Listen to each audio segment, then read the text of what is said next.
Hey nerds, for this episode of Bathroom Brews, I wanted to build Azlask the Swelling Scourge 5-color Eldrazi. Azlask the Swelling Scourge is a 3-mana 2/2 legendary creature Eldrazi that says whenever it or another colorless creature you control dies, you get an experience counter, and then you can pay Bloomburrow, and creatures you control get +X/+X until end of turn, where X is the number of experience counters you have. Scions and spawns you control gain Indestructible and Annihilator 1 until end of turn. If you're looking for a unique and powerful Eldrazi commander, then look no further. Instead of casting massive threats, we want to overwhelm our opponents with an army of tokens, then wipe their boards clean with annihilating scions and spawns. I'll be breaking down key cards, budget swaps, and upgrades. Also, I have a Discord server now. I'll have a link to that in the video description below. Make sure to check it out. It's a great place to talk to other members of the community, hang out, and a great place to suggest video ideas. Alrighty, with all the housekeeping out of the way, let's get into it. Let's kick things off with the Scion producers. There aren't a lot of ways to create Scions, but I included what I think are the best. Sifter of Skulls, Brood Monitor, Vile Redeemer, Spawning Bed, Spawn Bed Protector, and From Beyond. Originally, I actually cut From Beyond from the list, but then I read the card and realized it lets us tutor any Eldrazi card, like Echoes of Eternity, and for only 2 mana. Reading the card explains the card. The others are Blister Pod, Catacomb Sifter, Eldrazi Sky Spawner, Scion Summoner, Eyeless Watcher, and Drowner of Hope. I consider these to be the Scion B team, but they all produce Scions at a great rate, so they can stay. You may have noticed I didn't include a lot of the new Eldrazi from Modern Horizons 3, and that's because they only produce spawns when they are cast. There are a few exceptions with Eldrazi Repurposer, Glaring Fleshraker, Writhing Chrysalis, god I hate this card in Limited so much, Spawn Gain Commander, Emrakul's Messenger, and Drowner of Truth. They either provide a powerful effect, produce spawns on death, or just double as a land. The only other creature that produces spawns is Chittering Dispatcher. But that's because the best of the bunch are actually the non-creatures with Kozilek's Unsealing, Path of Annihilation, and Skittering Invasion. Now, the final batch of Eldrazi are what I'm calling Utility Eldrazi. These are creatures that might not line up exactly with our strategy, but still provide incredible value, so they have to be included.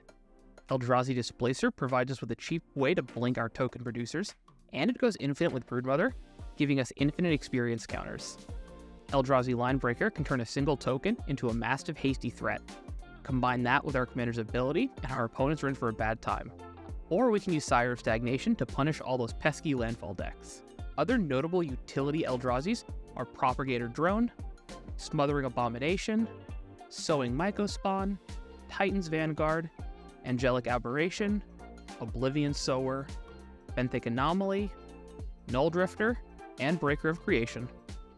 Now, of the 33 creatures in the deck, only 2 of them are an Eldrazi, Marin of Clan Nel Toth and Azuri Claw of Progress. You might be wondering why I would include non-Eldrazi creatures in an Eldrazi deck. Well, it turns out both of these creatures can help provide us with a ton of experience counters without having to do much work. Every time we make a Scion or a Spawn, Azuri will give us an experience counter, and with Marin and Azlask in play, whenever one of our Eldrazi dies, we actually get 2 experience counters. Plus, Marin's also a great recursion engine in the deck. Unlike other 5-color decks, which can take advantage of Green's land ramp, I decided to primarily use Artifact ramp. Now, there are 2 reasons for this. 1, cards like Glaring Fleshraker, Herald of Kozilek, Ugin the Ineffable, and Echoes of Eternity either reduce or provide a benefit when we cast colorless spells. This is also why all but 2 of the creatures in this deck are devoid.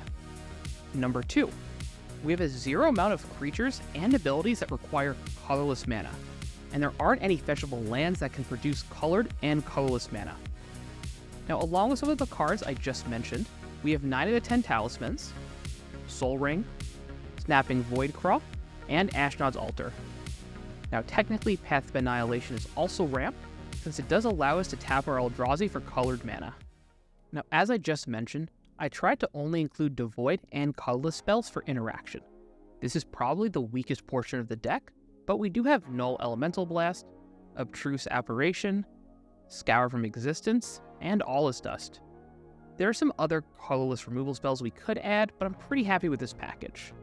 card draw shouldn't be too big of an issue thanks to Skull Clamp, Kindred Discovery, and Staff of Completion.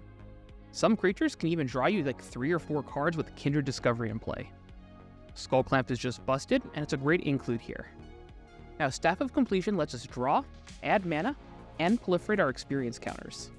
Unnatural Restoration is Graveyard Recursion, so it's kind of like card draw, and we get to proliferate with it. Finally, we have Mystic Reflection and Cauldron of Souls. Mystic Reflection lets us turn our spawns or scions into other Eldrazi, like a Sire of Stagnation when they enter. This gets even better when we're generating multiple tokens at once with something like Brood Monitor or Spawn Gain Commander.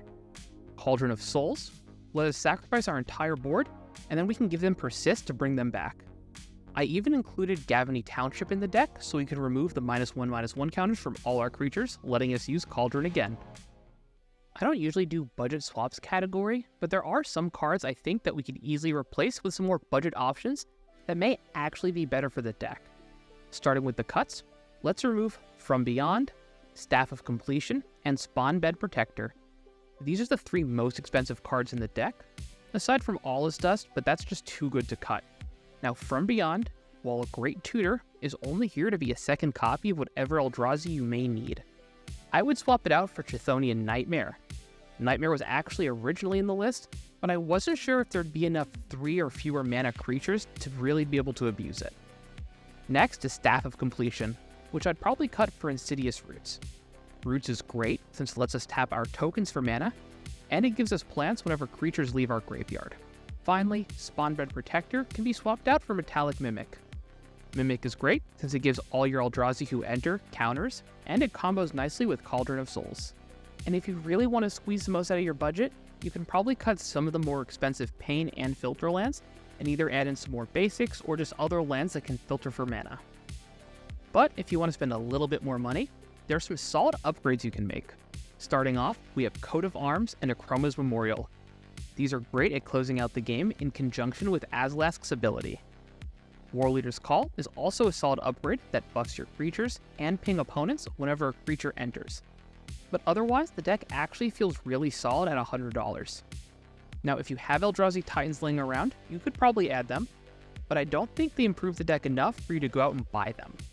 And that wraps up my Azlask the Swelling Scourge deck tech. Let me know in the comments what your thoughts on the deck are. Are you excited to play against this commander? Do you not want to see it at all? Let me know if you think I missed any cards. Also, give this video a like if you liked it, dislike if you didn't, subscribe and ring that bell to get notifications when all my videos go live. It's a free way to help out the channel. And make sure to check out one of the videos shown on screen here. Alrighty nerds, I'll see you in the next one.